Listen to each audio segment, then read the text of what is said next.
This is Vince with Bulldog Rooter, job number 51201695. This is an upload video. We got called out just for a video inspection. Sorry. The customer has had about 8 years, no issues, and kind of just decided they wanted to look at the line. They've seen some neighbors have to replace theirs, so they wanted to look at it for peace of mind. You can see we've got the camera sitting here at the Clay City Sewer. That's about 82 feet from our cleanout access on the stack in the basement. We're going to pull back from the city main to our customer's private line. The stub out being 6-inch clay tile. And I believe we transition there from 6-inch to 4-inch. You can see the camera drop into bigger pipe. So 4-inch clay tile. Nothing real remarkable. You can actually see a spider web there at the top of the pipe. That's actually a good sign, because if spiders can build webs, that means it's not blocking up there.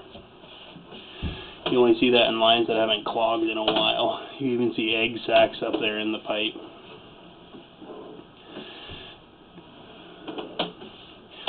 Notice a little bit of change in direction with each clay joint. And you can see there where one segment of pipe is meeting the other.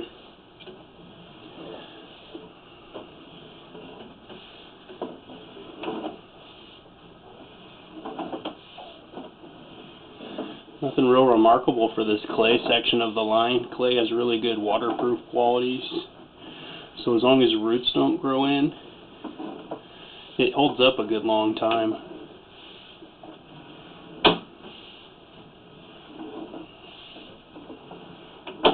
Okay, and here we transition material from clay.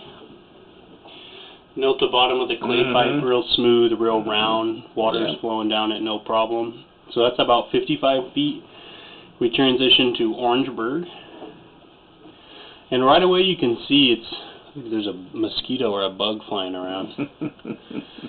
So you can see how the camera's moving over that. There's what we call a blister here. Basically, water will get under layers of the fiber pipe and push it up and cause what we call blisters. Kind of makes the bottom of the pipe kind of roller coastery. So keep in mind it's a 4-inch pipe, so everything you see is kind of larger than reality. But even little imperfections can cause like waste buildup. Like these, right? Yeah, you see that? Those are blisters.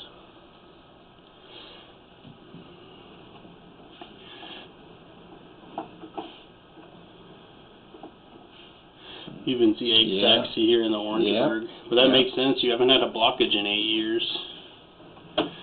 So standing water, you should never have still water in a drain. It should always be flowing out if it has proper grade. But what happens once you get those blisters, they kind of just present a little area for water to stand still. Just worth noting. Right here, this is actually real good condition Orangeburg, this stretch of it. So you see it's circular. There's little to no blistering, no ovalization. You can see our camera's moving though, so it's a wayward turd caught there in the line, probably hanging up on a blister. That's normal for a sewer line. That's a bad blister right there. You see that? Yeah. There's another one. Yeah. No, there's a bunch of them. Yeah, you noticed when the camera was going through the clay, it was smooth. Yeah, smooth and round. But when it's coming through the Orangeburg, it's bouncing around. So we're now at 38 feet. The Orangeburg started at 55, so we basically saw the last 15 feet blistering. There's a real bad one right there. Now, actually, I'm going to send you a picture of that. Sorry, what was your question? Even with blisters like that, could you run that other inflatable stuff through it still? So I would ask Justin, our specialist. He can reference this video and get an idea of, yeah, this is a good candidate for lining for a long-term solution. Or he might say, man, the blisters are so bad, the liner will kind of take the shape of the existing pipe. And will it take the blister too? Will that blister up? So I know sometimes, like if you were blocked right now and we were to run a sewer cable with a blade on it, sometimes the blade cuts the blisters out, but that's actually bad because that, like, it advances the deterioration of the fiber. Yep, that's because then it'll start to rot at the bottom. Yeah, that's what I thought. That's why I asked about putting the...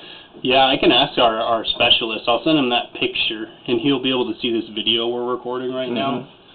And he can make a decision on, yeah, it's a good candidate for lining, or no, he doesn't think it would be worth your money. Another good shot of the blistering there. Yeah. You can see it just holding back the water a little. Yep.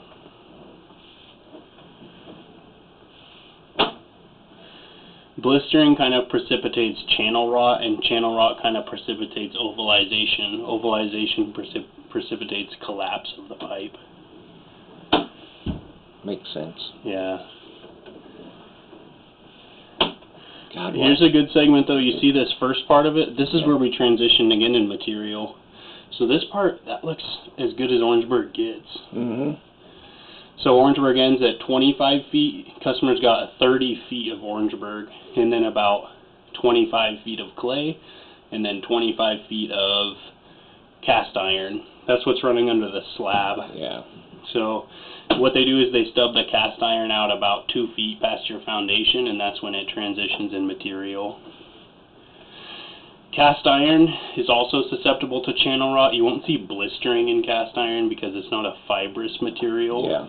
But decades of waste conveyance, it can kind of rot the bottom of the iron pipe out and leave jagged edges.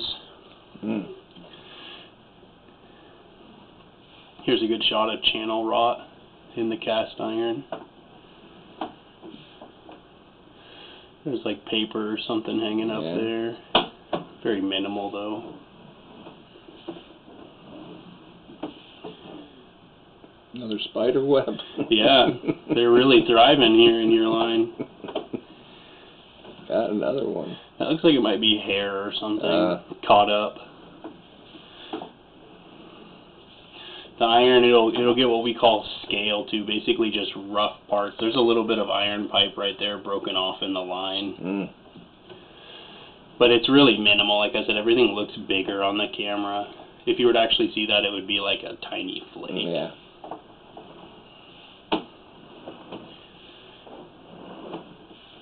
We are pulling up and out of the stack clean out.